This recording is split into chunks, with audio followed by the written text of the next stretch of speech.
धन्य प्रणाम आप सबको। श्रीमद् भागवतम प्रेयर्स। ओम नमो भगवते वासुदेवाय। ओम नमो भगवते वासुदेवाय। ओम नमो भगवते वासुदेवाय। नारायणं नमस्कृत्य नरं चैव नरोत्तमं देवीं सरस्वतीं व्यासं ततो जयमुदीरयेत्। नष्टप्रावेष्वभद्रेषु नित्यं भागवत सेवया भगवतुत्तम श्लोके भक्तिर्भक्ति नष्ट की। कृष्णाय वासुदेवाय देवकी नंदनाय च नंद गोप कुमाराय गोविंदाय नमो नमः। गोविंदाय नमो नमः। गोविंदाय नमो नमः। प्रणाम माता जी, थैंक यू। हरे कृष्णा, आप सबको दंडवत प्रणाम। तो हम 19th चैप्टर में हैं। शुकदेव गोस्वामी की आगमन की स्टोरी है इस चैप्टर में।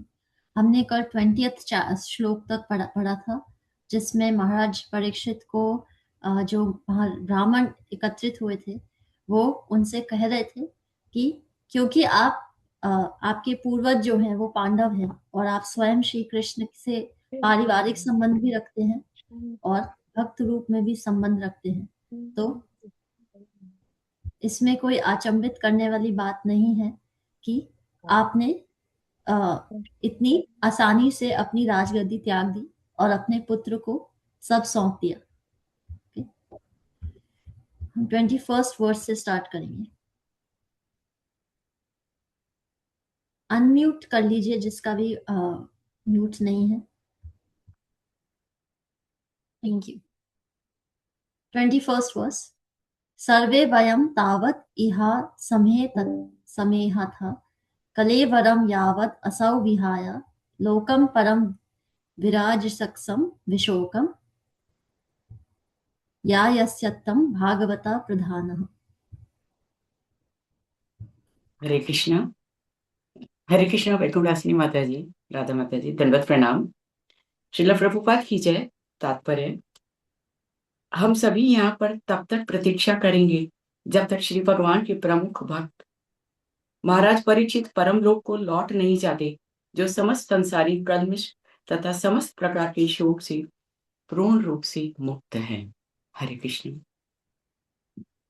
थैंक यू माता जी। तो अब वो जो ब्राह्मण जो एकत्रित हुए हैं, जो उनका सहयोग कर रहे हैं और उनका उत्साह बढ़ा रहे हैं इस समय, वो महाराज परीक्षित से कह रहे हैं और अपने आसपास जो बात कर रहे हैं उसमें कह रहे हैं कि हम तब तक वेट करेंगे जब तक, जैसे महाराज परीक्षित के लिए कहा जा रहा है महाभागवत, कि जब तक ये भागवत प्रधान जो है, महाभागवत जो भगवान के भक्त हैं, जब तक ये भगवान के धाम नहीं चले जाते, हम तब तक यहाँ पे उनके साथ बैठेंगे और वो जहाँ जा रहे हैं, जो उनकी डेस्टिनेशन है, वो कहाँ, वो क्या है? वैकुंठ लोक है, जहाँ पे किसी भी प्रकार का शुष्क चिंतन नहीं होता और किसी भी प्रकार का शोक नहीं होता।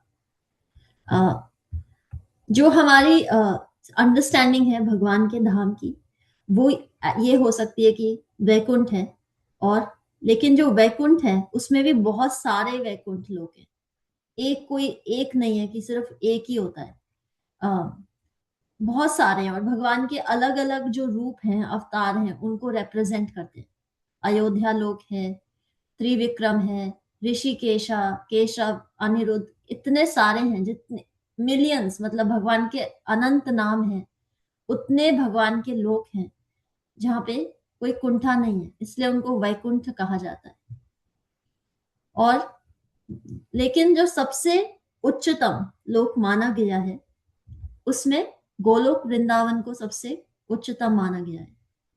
और जो श्री कृष्ण का दो भुज रूप है, वो ओरिजिनल भगवान का रूप माना जाता है। अगर हमें विराट रूप याद हो, जब भगवान अर्जुन को विराट रूप दिखाते हैं, तो वो विराट रूप दिखाते हैं और अर्जुन बहुत डर जाते हैं कि आप मुझे, ये रूप मेरे को अच्छा नहीं लग रहा। फिर वो अपना चतुर्भुज रूप दिखाते हैं, जो नारायण रूप है।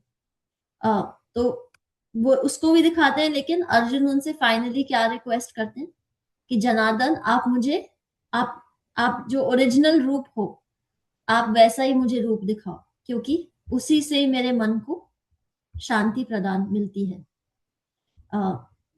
तो वो जो रूप है वो दो भुज रूप है उनका, और वो उनका ओरिजिनल रूप माना जाता है। तो यहाँ पे यही कहा जा रहा है कि जो भगवान का दो भुज रूप है वो गोलोक वृंदावन में प्रेजेंट है। तो महाराज परीक्षित की जो डेस्टिनेशन है वो गोलोक वृंदावन है, और जो वहां पे एकत्रित ऋषिगण हैं वो ये देख पा रहे हैं कि महाराज परीक्षित की क्या गति है, और इसीलिए वो चाहते हैं कि वो लास्ट मिनट तक उनके साथ वहां रह सके, और उनका सहयोग कर सके और उनका उत्साह बढ़ा सके, क्योंकि उसके बाद वो इस भक्त के दर्शन नहीं कर पाएंगे जो इतने महाभागवत हैं, जिनकी परम गति होने वाली है। और जब भगवान के भक्त की जब अपना देह त्यागता है कोई भगवान का भक्त, तो शोक भी नहीं होता।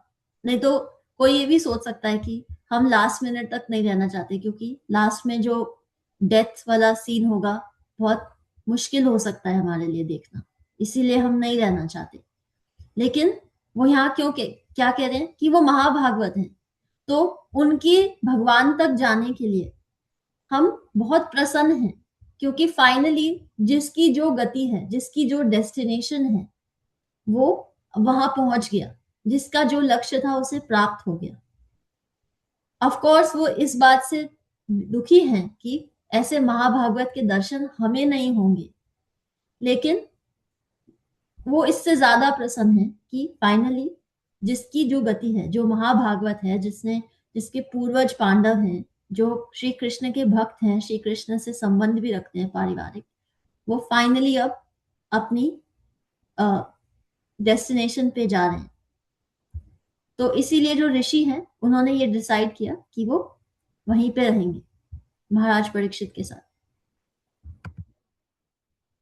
22 आश्रित्य तद ऋषि गणा वचा परीक्षित समम मधुच्युत गुरु चाव्यालिकम आभष तेनेन अभिनंदया युक्तान शुश्रमाणाश्च चरितानि विष्णु।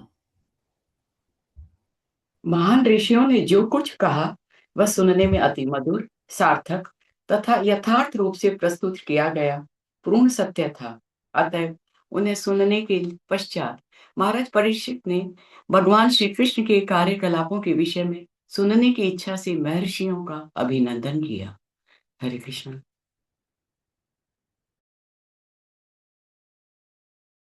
तो यहाँ पे कहा जा रहा है कि जब ऋषियों ने ये डिसाइड किया कि वो वहीं रहेंगे, तो उसके बाद अब ये भी हम सोच सकते हैं कि ऋषि जो हैं वो महाराज परीक्षित को सिर्फ इसीलिए नहीं सपोर्ट कर रहे क्योंकि उनकी मृत्यु होने वाली है, वो इसीलिए भी सपोर्ट कर रहे हैं क्योंकि उनको ये मालूम है कि अभी से कुछ समय पश्चात वहां पे शुकदेव गोस्वामी आने वाले हैं, और वो चाह रहे हैं, क्योंकि उनको ये महाराज परीक्षित भी यही कह रहे हैं कि आप कृष्ण की गाथा गाते रहिए, और वो ये भी जानते हैं कि ये कृष्ण के भक्त हैं, तो वो दोनों चीजें जानते हुए उनको सपोर्ट कर रहे हैं।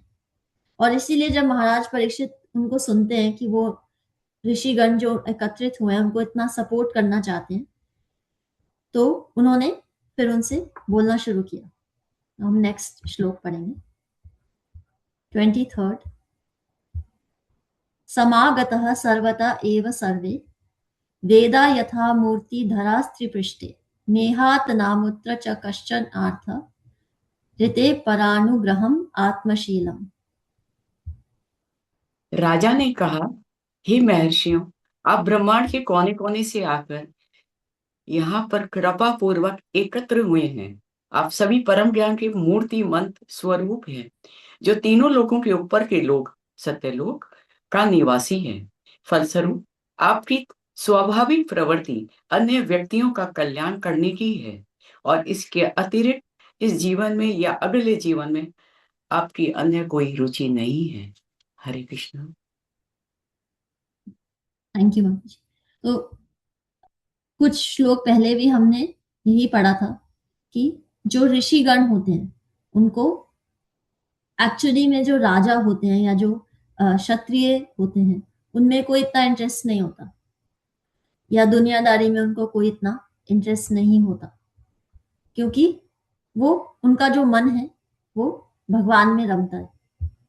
लेकिन महाराज परीक्षित देख रहे हैं कि ये जो मुनिगण एकत्रित हुए हैं, हर तरफ से ब्रह्मांड के हर कोने से आए हैं और हर प्रकार के ज्ञान को जानते हैं, और इसीलिए वो दूसरों का भला करना चाहते हैं, और इसीलिए उनको कोई इंटरेस्ट नहीं होता कि हम दुनियादारी में कोई पार्टिसिपेट कर लें। उनको सिर्फ ये इंटरेस्ट होता है कि हम किस प्रकार से जो हमें ज्ञान प्राप्त है, जिससे भगवत प्राप्ति हो सकती है, उससे किसी का कल्याण कर सके।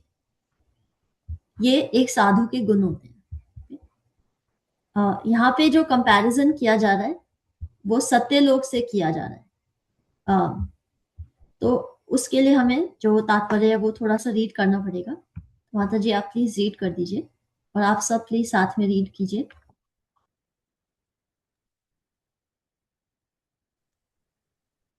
तात्पर्य। 6 प्रकार के ऐश्वर्य हैं: संपत्ति, बल, यश, सौंदर्य, ज्ञान तथा वैराग्य। ये सब मूलतः श्री भगवान के गुण हैं। परम पुरुष के अंश रूप जीवों में ये सभी गुण आंशिक रूप से अधिक 78% पाए जाते हैं। भौतिक जगत में ये गुण श्री भगवान के गुणों के 78% तक भौतिक शक्ति द्वारा उसी प्रकार ढके रहते हैं जिस प्रकार सूर्य बादल से ढका रहता है। मेघों से आच्छन्न सूर्य की शक्ति मूल तेज की तुलना में मंद रहती है। इसी प्रकार ऐसे गुणों से युक्त जीवों का मूल रंग प्राय लुप्त रहता है। ब्रह्मांड में लोकों के 3 वर्ग हैं, जिनके नाम है अधोलोक, मध्यलोक और उधर्व लोक। पृथ्वी के मनुष्य मध्य लोकों के प्रारंभ में रहते हैं, लेकिन ब्रह्मा जैसे जीव तथा उनके समकालीन जीव उधर्व लोकों में रहते हैं, जिनमें से सत्यलोक सबसे ऊपर है। सत्यलोक के सभी निवासी वैदिक विद्या में पूर्ण रूप से निपुण होते हैं और इस प्रकार माया रूपी बादल साफ हो जाते हैं। फलस्वरूप वे साक्षात वेद कहलाते हैं।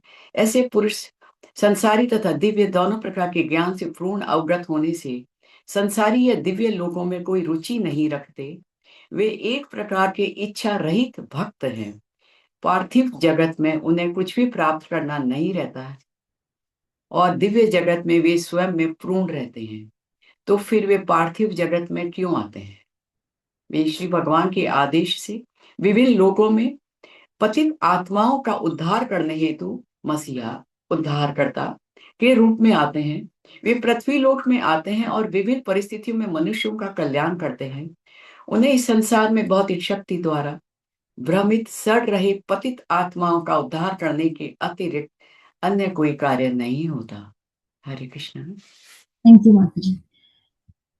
तो यहाँ पे वो बता रहे हैं कि जो ऐसे ऋषिगण हैं जो सत्यलोक जैसे लोकों से आए हैं, जिनको जैसे यहाँ कहा जा रहा है वो हर प्रकार से इच्छा रहित होते हैं, उनमें कोई इच्छाएं नहीं होती, क्योंकि वो माया की जो नॉलेज है वो उसमें उनको पूरी नॉलेज होती है कि माया में जब कोई फंस जाता है तो उससे निकलना कितना कठिन होता है।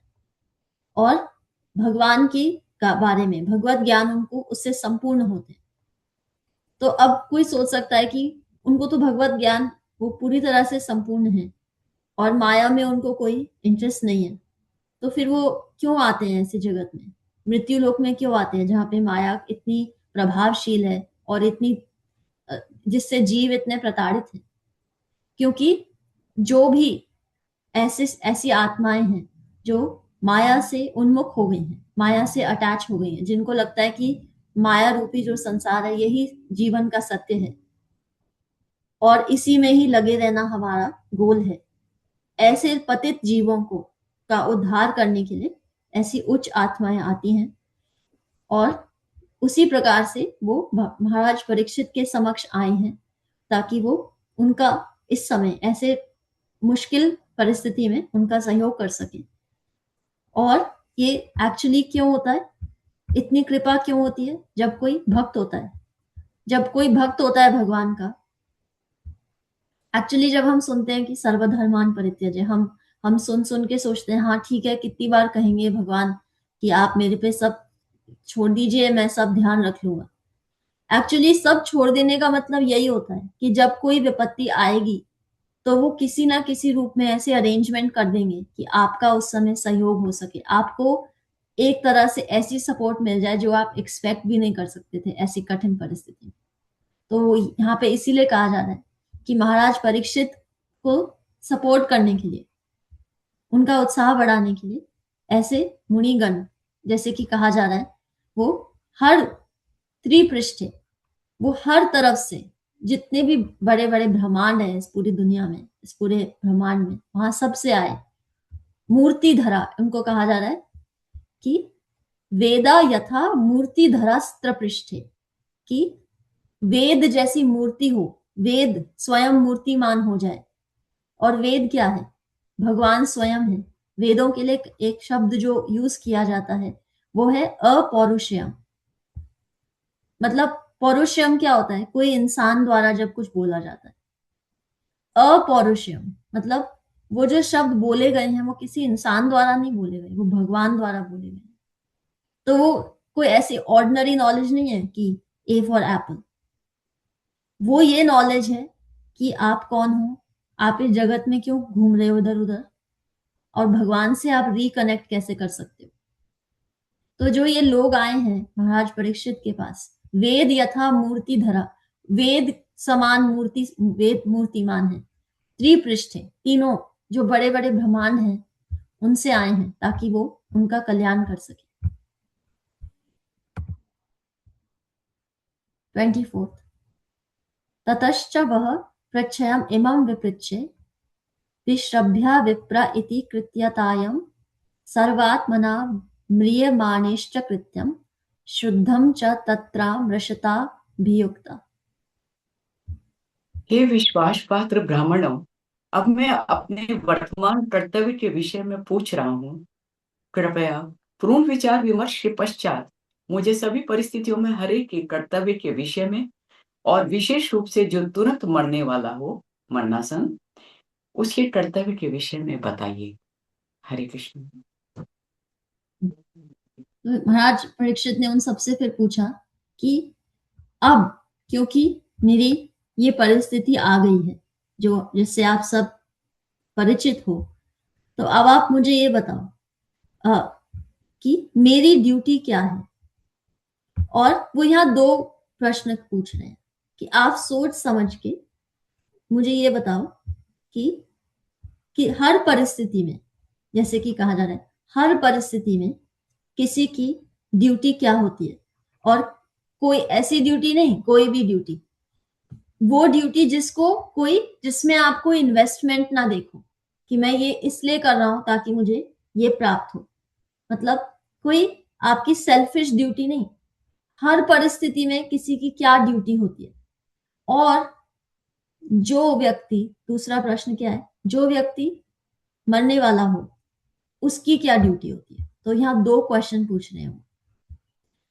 और यहाँ पे जो, अगर इन दोनों क्वेश्चंस को देखा जाए तो दूसरा क्वेश्चन जो है कि जो व्यक्ति मरने वाला हो उसकी क्या ड्यूटी है, वो ज्यादा इंपॉर्टेंट है।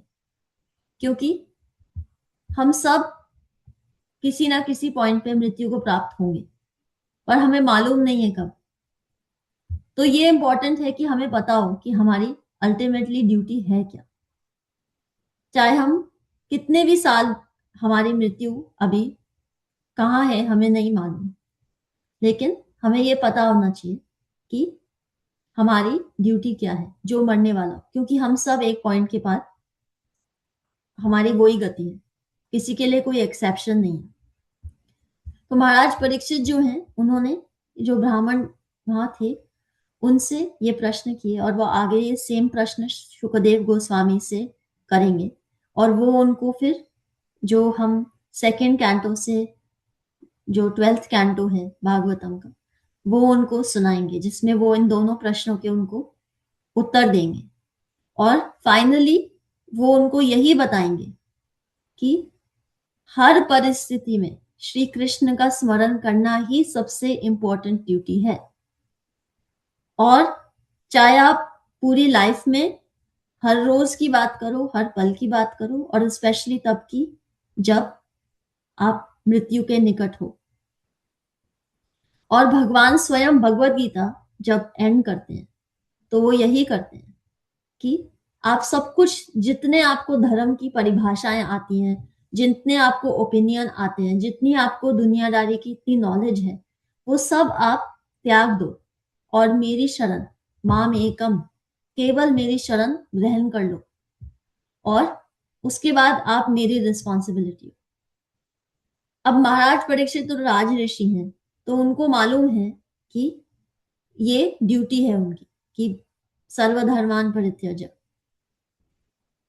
इस पॉइंट पे जब उनकी मृत्यु इतनी निकट है, वो चाहते थे कि जो वहां ब्राह्मण उपस्थित हैं वो भगवान विष्णु, भगवान कृष्ण के जो गुण हैं, लीलाएं हैं, उनको गाते रहें, और बिना किसी, अब वहां जो ब्राह्मण लोग बैठे हैं वो बहुत सारी जो फिलॉसफी की लाइंस होती हैं, छह मेन लाइन कैटेगरी होती है, अलग अलग जो सिद्धांत होते हैं फिलॉसफी के, उसमें 6 मेन होते हैं। जैसे वैशेषिका होता है और उसमें गौतम जो ऋषि है उनका अलग लाइन चलता है। तो ऐसे बहुत सारे सिद्धांत हैं, लेकिन महाराज परीक्षित वहां बैठ के ये सुनना चाहते थे कि अल्टीमेटली सारे सिद्धांतों का सिद्धांत क्या है। और इसीलिए उन्होंने जो श्लोक है उसमें जो शब्द कहा गया है, शुद्धम च तत्र मृषातिभियुक्ता, कि शुद्ध, आप जो सबसे सही है, जो सबसे सही सिद्धांत है वो मुझे बताइए। सिद्धांत तो बहुत सारे हैं, सिद्धांतों को समझने के लिए बहुत समय चाहिए होता है, लेकिन सबसे संपूर्ण सिद्धांत क्या है, सिद्धांतों का भी सिद्धांत क्या है। कई लोग ध्यान योग करके समाधि प्राप्त करते हैं, लेकिन वो एक सिस्टम है। तो वो कह रहे हैं सबसे फर्स्ट क्लास मेथड क्या है, और फर्स्ट क्लास मेथड क्या डिमांड, सबसे जो फर्स्ट क्लास मेथड है वो भगवान स्वयं हमें भगवत गीता के फाइनल उसमें बताते हैं कि आप प्लीज अपने ओपिनियंस, अपने आइडियाज को त्याग के मेरी शरण में आइए, और मैं आपको हर प्रकार से आपकी रक्षा करूंगी। और ऐसा नहीं है कि हमने अभी 5-6 दिन तक तो हमें पता नहीं था कि ऐसा होता है, अब हमने सुन लिया तो हम ये सोचें कि ठीक है अब से हम कृष्ण की शरण में जाएंगे। तो अब भगवान कितना टाइम लगाएंगे कि उनकी शरण एक्टिवेट हो जाए। वो उसी समय एक्टिवेट हो जाती है जिस क्षण आप शरणागत हो जाते हैं। ऐसा नहीं है कि हमें 5-6 साल 10 साल वेट करना पड़ता है, उसके बाद में भगवान सोचते हैं ठीक है अब आपके थोड़े से नंबर बन गए हैं रिकॉर्ड में, अब मैं आपको हेल्प कर सकता हूँ। वो ऐसे नहीं देख रहे हैं, वो ये देख रहे हैं कि आप शरणागत होना चाहते हैं, आप इच्छुक हैं या नहीं, और इच्छुक हैं तो कब होंगे आप शरणागत।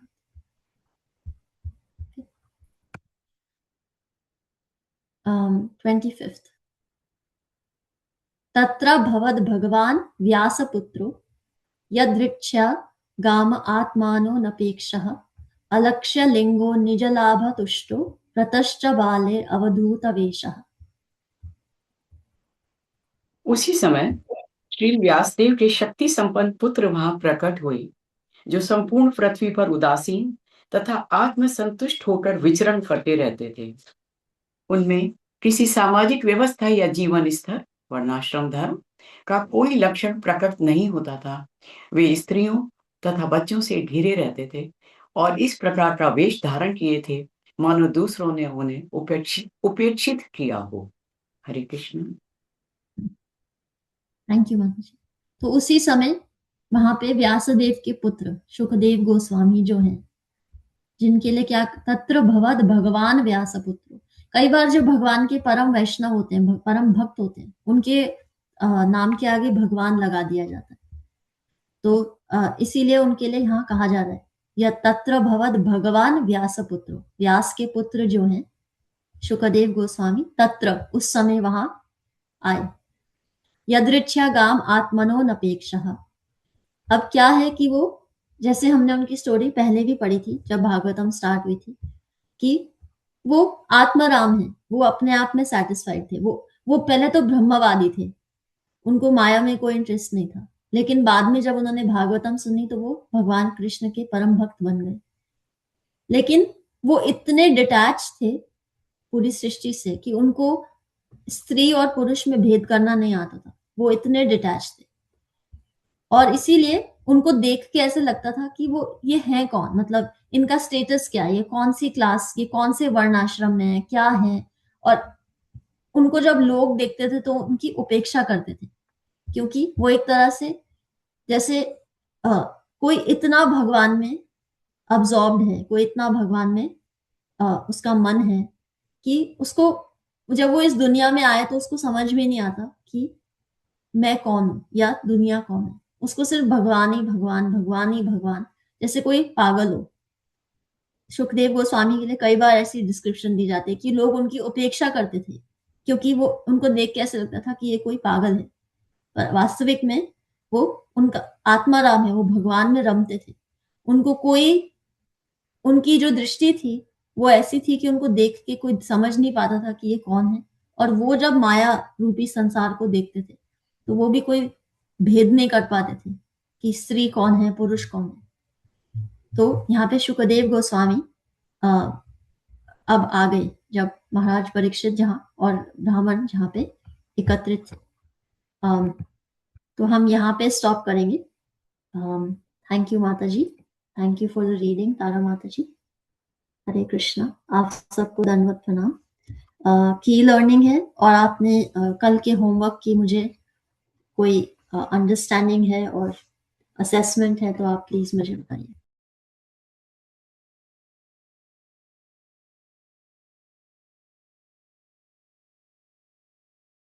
कल कल का होमवर्क किसने किया है?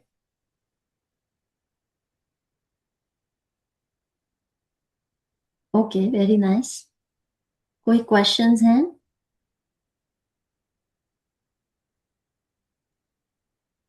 माता जी उससे पहले जो एक किया था वो तो सॉरी,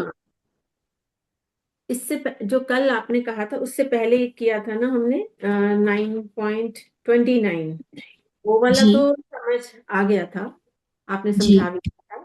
9.30 जो है पढ़ा है कल, पढ़ते पढ़ते तो लगता है कि समझ आ रहा है, लेकिन अभी मैं सोचूं कि इसमें क्या था तो लगता है कि नहीं, ज्यादा समझ नहीं आया। तो अगर आप थोड़ा सा ब्रीफ कर दो तो। जी ओके, थैंक यू माता जी। और कोई क्वेश्चन? अतः जब इसको पढ़ हरे कृष्णा दंडवत प्रणाम, जब इसको पढ़ा था ऐसे ऊपर ऊपर से तो बड़ा कंफ्यूजिंग लग रहा था कि भाई ये क्या है, पहले कुछ और हो रहा है बाद में कुछ और है, मतलब ऐसे कि भक्ति करते करते कोई अजीब कैसे हो सकता है, मतलब ऐसा लग रहा था।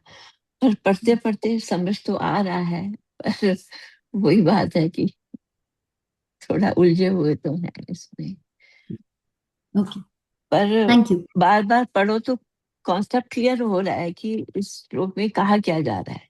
2 3 4 बार पढ़ा पर इस वक्त दिमाग में कुछ खास नहीं आ रहा, हालांकि मैंने कुछ अंडरलाइन भी किए थे, पर आप ही बताइएगा तो ज्यादा समझ में आ जाएगा। Okay, thank you. तो यहाँ पे जो श्लोक है आप प्लीज उसका मुझे सिर्फ श्लोक का ट्रांसलेशन रीड कर दीजिए प्लीज, कोई भी एक जना।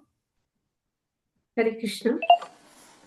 यदि कोई जघन्य से जघन्य कर्म करता है किंतु यदि वह भक्ति में रत रहता है तो उसे साधु मानना चाहिए, क्योंकि वह अपने संकल्प से अडिग रहता है। ओके, थैंक यू माता जी।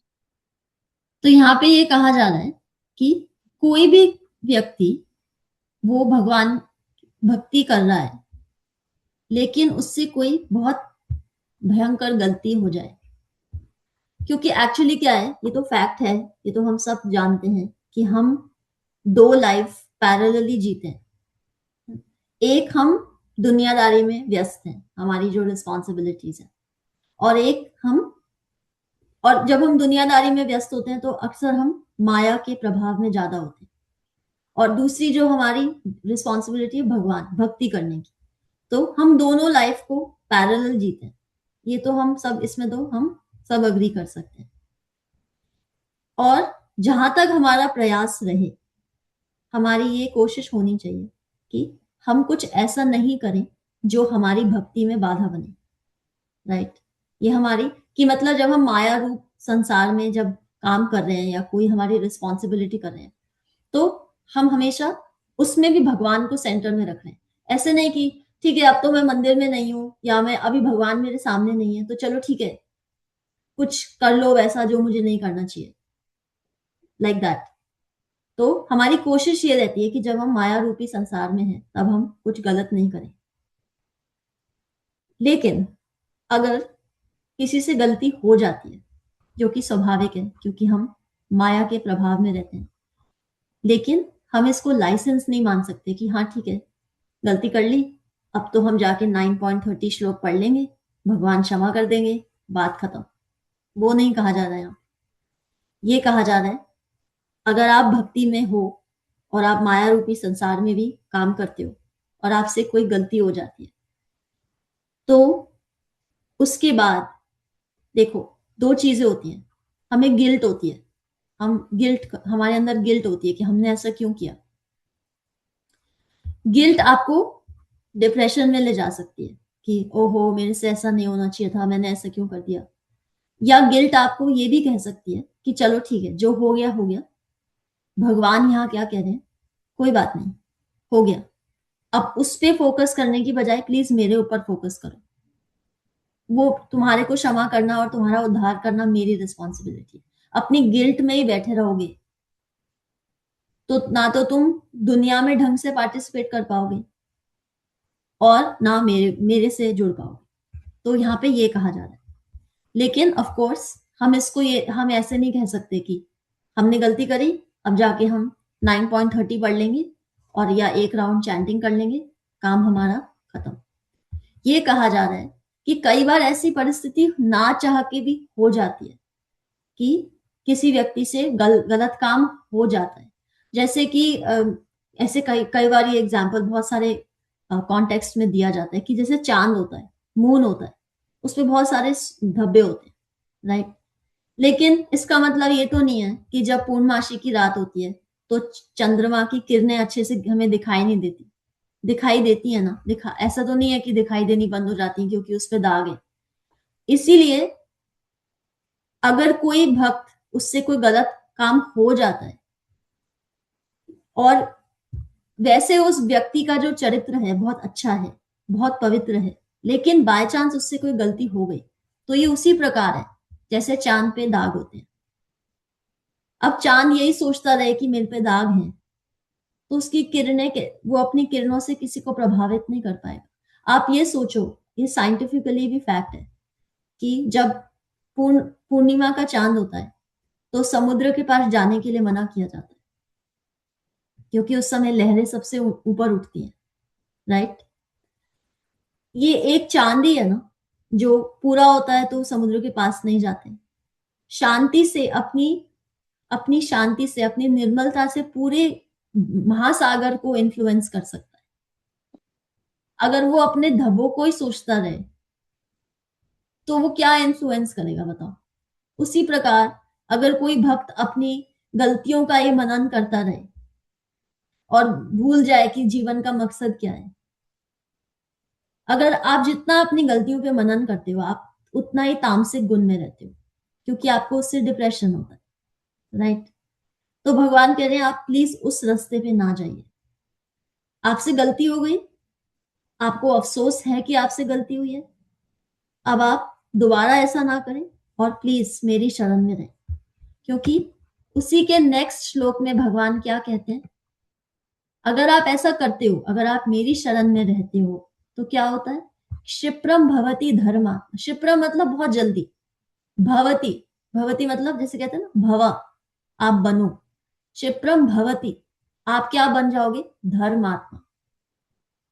शश्वत शांतिम निगच्छति, और आपको शांति प्राप्त होगी। हम दुनिया में खुशी नहीं ढूंढ रहे, हम दुनिया में शांति ढूंढ रहे। आपको जब भी ऐसी अपने आप के मन को, आप अपनी मन की लालसाओं को अगर आप स्टडी करें तो आपको समझ में आएगा कि आप शांति चाह रहे हैं, आप खुशी नहीं चाह रहे। आप ये नहीं चाह रहे कि हम ऐसे झूमते रहें, एक दूसरे पे फूल उड़ाते रहें, कलर उड़ाते रहें, नहीं। हम शांति चाहते हैं, हम चाहते हैं हमारी लाइफ पीसफुल हो, हमारा मन पीसफुल हो। तो भगवान ये कह रहे हैं कि अगर आपसे भूल हो जाए, ओके, कोई बात नहीं, मैं क्षमा करूंगा, मैं आपकी हेल्प करूंगा। और अगर आप मेरे रास्ते पे चलते रहोगे तो आप क्षिप्रम भवति धर्मात्मा शश्वत शांतिम निगच्छति, और आपको शांति प्राप्त होगी। और अब वो यहाँ पे अर्जुन से क्या आगे कहते हैं, कौन्तेय प्रति जानहि न मे भक्ता प्रणश्यति। अर्जुन, तुम जाओ, सब सभाओं में ऐलान कर दो, पूरे ब्रह्मांड में ऐलान कर दो, कौन्तेय प्रति जानहि न मे भक्ता प्रणश्यति, मेरे भक्त का कभी विनाश नहीं होगा। आप आज एक एक्सपेरिमेंट करके देखना, आप भगवान को भूलने की कोशिश करना, आज कोशिश करना, जब भी कृष्ण मन में आए, हमें नहीं सोचना, हमें नहीं सोचना। आप कर ही नहीं पाओगे, आपको मैं राइटिंग में दे सकती हूँ। आप ट्राई करना, आज उनको भूलने की कोशिश करना। गोपियों को छोड़ के गए थे जब मथुरा, तो वो बड़ी क्रोधित हुई उनके ऊपर कि कैसे हमारे दोस्त हैं, कैसे मित्र हैं हमारे, कैसे सखा हैं जो हमें छोड़ के चले गए। तो वो उनको भूलती भी थी, उनपे क्रोध भी करती थी, तो उन्हीं को याद करती थी। क्रोध भी किया तो उन्हीं पे किया, उनको याद करके किया। प्यार किया तो उनको याद करके किया। आप कृष्ण से अगर जुड़ गए हो, वो आपको भूलने नहीं देंगे अपने आप ट्राई करके देख लेना। आप अपना एक्सपेरिमेंट आप खुद करना, आपको स्वयं उत्तर प्राप्त हो जाएगा। तो यहाँ पे ये कहा जा रहा है। अब कोई और क्वेश्चन है इससे रिलेटेड, या और कोई आपके थॉट्स हो तो आप प्लीज बताइए।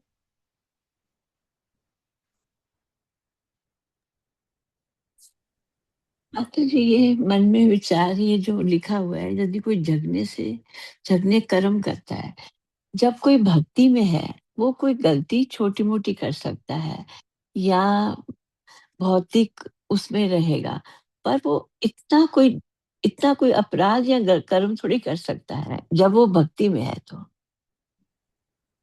माता जी, ये बात सही है। एक्चुअली मोस्ट लाइकली लोग ऐसा नहीं करते, लेकिन कुछ एग्जाम्पल हैं ऐसे जो भगवान के भक्त थे। लेकिन एक बहुत वेल नोन एग्जाम्पल है।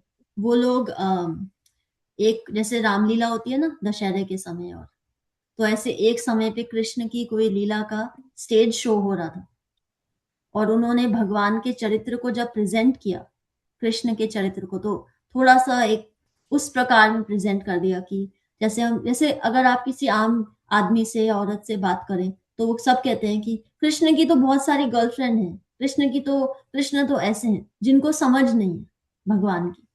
तो उन्होंने जब स्टेज पे ऐसे प्रेजेंट किया, तो जो ये भक्त गए थे देखने के लिए, उनको बहुत क्रोध आ गया और उन्होंने जाके उनको मारना शुरू कर दिया। तो उसके बाद उनको जेल हुई। तो अब एक तरह से तो वो भक्त हैं, एक तरफ से जो उन्होंने किया वो बहुत जघन्य काम, राइट?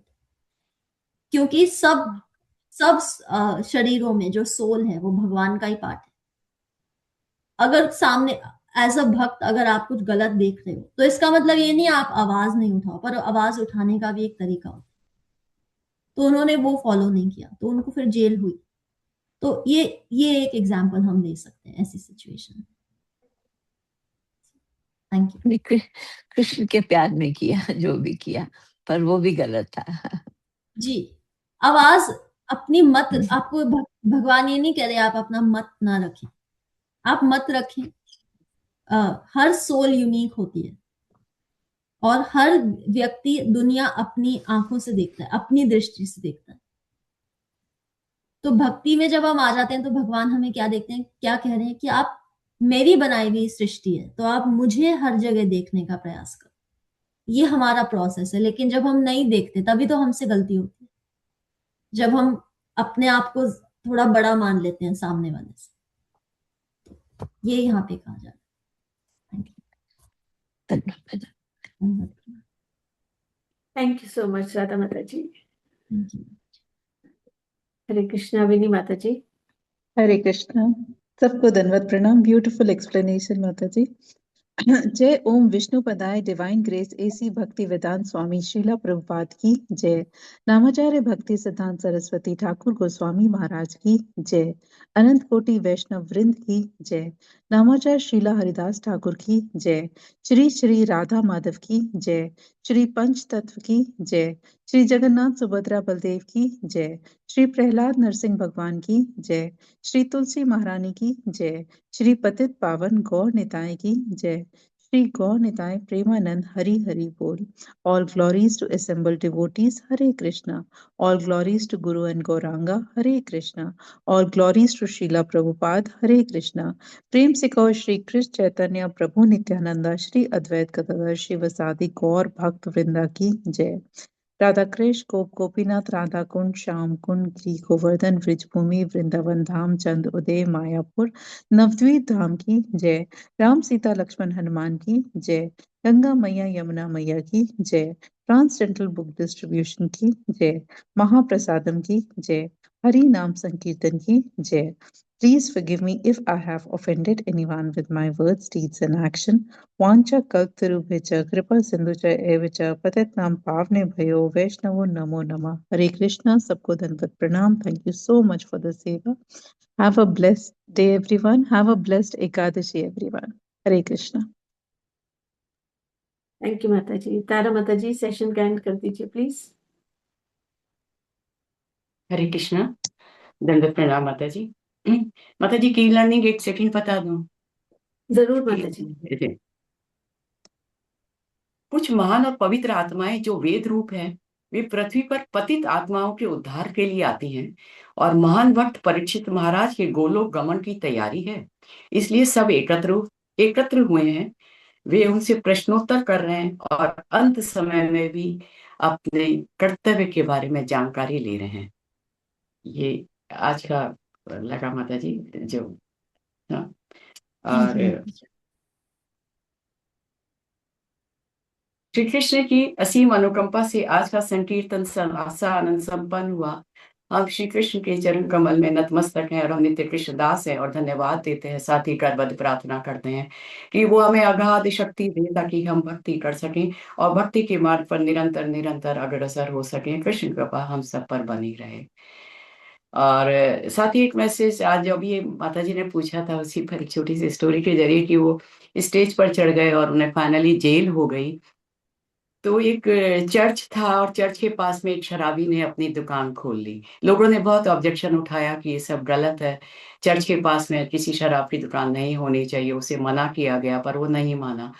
खूब बहस हुई। फाइनली चर्च के जो पादरी थे, उन्होंने फादर साहब जो थे उन्होंने भी बहुत मना किया, लेकिन वह नहीं माना और उस पर कोर्ट के अंदर एक केस अर्जी लगा दी गई। वहाँ कोर्ट केस किया गया, दोनों तरफ से दलीलें पेश की गई और कुछ समय के बाद में उनका उसका रिजल्ट आना था। और जब रिजल्ट आया, क्योंकि वो शराबी जो था वो तो एक ही इंसान था, बाकी सारी वहाँ के सारे आसपास के जितने भी लोग थे वो बहुत सारे लोग थे और सबने मिलके उस पर मना किया था। वो सब एक गुट था। फाइनली सबको मालूम था कि ये चीज अनुचित है और गलत है, हमारे फेवर में फैसला होना है, शराब की दुकान उठ जाएगी। सभी बड़े प्रसन्न थे और सब कोर्ट के वहां पर एकत्रित हो गए। और वहां पर जब जज ने फैसला सुनाया तो उसने फैसला दिया कि नहीं, यहाँ पर शराब की दुकान रहेगी। तो बड़ा आश्चर्यजनक था। पर अंत में जब देखा गया कि ऐसा ऐसा फैसला क्यों सुनाया गया, तो मालूम चला एकमात्र वो शराबी जो जो दुकान रन कर रहा था, बिजनेसमैन था शराब की, वही एकमात्र प्रार्थना कर रहा था, हे ईश्वर मेरी दुकान को बचा ली जाए। और बाकी सारे लोग तो आपस में लड़ रहे थे, ये गलत है, ये वो है। वो खुद ही निर्णायक बन रहे थे, खुद ही मैं करके अपने आप का डिसीजन ले रहे थे और दे रहे थे। तो भगवान जो है फाइनली प्रार्थना को सुनते हैं, भक्त की आवाज को सुनते हैं और अंत में फैसला उसी के अनुरूप हुआ। ये एक आज की जो माता जी ने बोला था कि स्टेज पर सब चढ़ गए, उस पर मैसेज याद आया। और साथ ही 1 राउंड ऑफ चैंटिंग करते हैं हम अपने सबके लिए, ताकि हमारी शक्ति बनी रहे, संकीर्तन में हम नियमित रूप से आ सकें और सभी लोग पार्टिसिपेट कर सकें, अपनी अपनी जिसमें जो जो क्षमता है उसका वो यहाँ पर अपना प्रदर्शन कर सके, सेवा ले सके, तो सबकी शक्ति बनी रहे, उसके लिए 1 राउंड ऑफ चैंटिंग करते हैं। हरे कृष्णा कृष्णा कृष्णा हरे हरे, हरे रामा रामा रामा हरे हरे कृष्णा। किसी और राधा का माता स्पेशल डे? माता जी, राधा माता जी ने मैसेज डाला है कि आज सबने एकादशी का व्रत तो ऑब्जर्व करना ही है, साथ में सोशल मीडिया से भी फास्ट रखना है। माता जी मतलब कि आज मोबाइल पे नहीं बैठना, यही ना? आज भगवान के पास में ठीक है माता जी, ठीक है माता जी। आज उपवास। राधा माता जी का जो मैसेज है लास्ट टाइम भी था, और माता जी से देखा कि अगर हम ऐसा सोच लेते हैं तो कम से कम 90% तो नहीं देख पाते, फिर जितना भी देखते हैं उसमें से 90% नहीं देख पाते हैं, 10% तो वो आदतें छूटती नहीं, तो इतना भी काफी है। थैंक यू सो मच, आपके इस धीरे धीरे हमारी आदतों को आप सुधार कर रहे हैं, तो हमारी शक्ति बनी रहे। हरे कृष्णा। धन्यवाद माता जी। थैंक यू माता जी।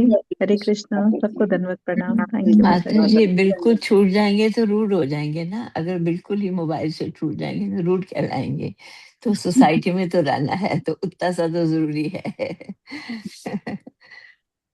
अभी तो हमारा सेशन भी मोबाइल पे ही है। जी, तो कभी माता जी कभी कभी श्लोक को थोड़ा उसकी कैसे बोला जाता है, कई बार फोन पे उसको समझते हैं, कोई मतलब साइट पे ना अच्छा लगता है उसको समझने के लिए, उसकी डिटेल्स के लिए, वो भी देखना होता है। थैंक यू माता जी। जी सबको माता जी, एक छोटी सी बात बताऊं सबको कि जैसे कहते हैं ना कि हम सबको कुछ कुछ इसके बारे में जो भी संकीर्तन में सुनते हैं, प्रीच करते हैं, तो ये प्रयास रहा, और ये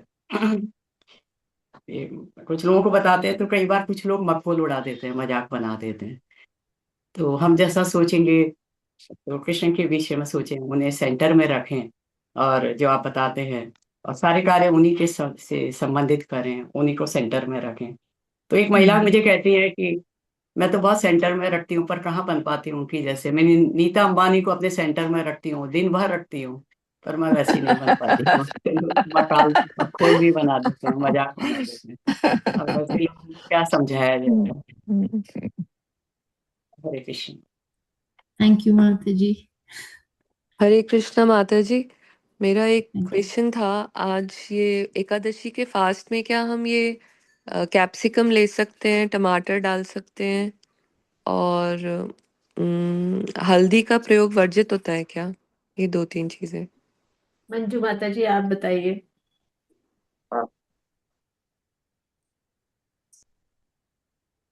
हरे कृष्ण माता जी कैप्सिकम तो नहीं खाते, टमाटर खाते, हल्दी भी नहीं खाते हैं।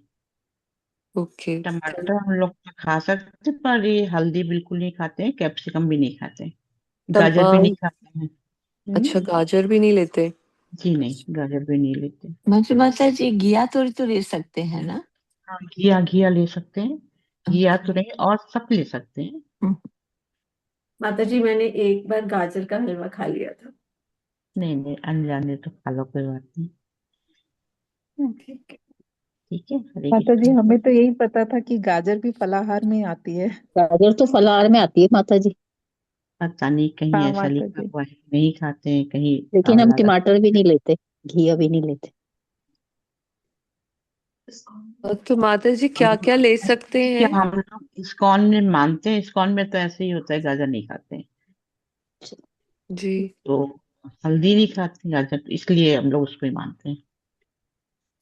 आलू ले सकते हैं, फ्रूट्स ले सकते हैं, मखाना ले और सकते सब हैं, खाते, पीनट्स ले मखाने सब सकते हैं, खाते हैं, ड्राई फ्रूट लीजिए, मखाने लीजिए, सब और सब ले सकते हैं, कुछ चिप्स वगैरह ले सकते हैं चिप्स जो वगैरह ले सकते हैं, आलू की बनी। सेंधा नमक के जी अंदर। हाँ, जी हाँ।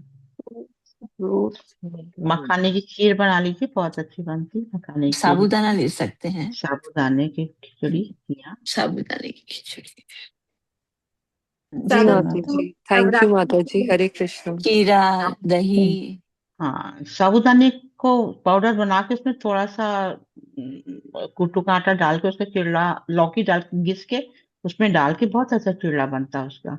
माता जी बहुत और अच्छा चीला बनता है उसका। बहुत अच्छा चिल्ला बनता है तो उसमें आप कुछ थोड़ा सा मसाला डाल दिएगा, बहुत अच्छा बनेगा चिल्ला थोड़े से दही के उसमें साथ। नमक पीनट्स का भी नमक के पाउडर चावल डाल भी खा देंगे ना? सकते हैं ना।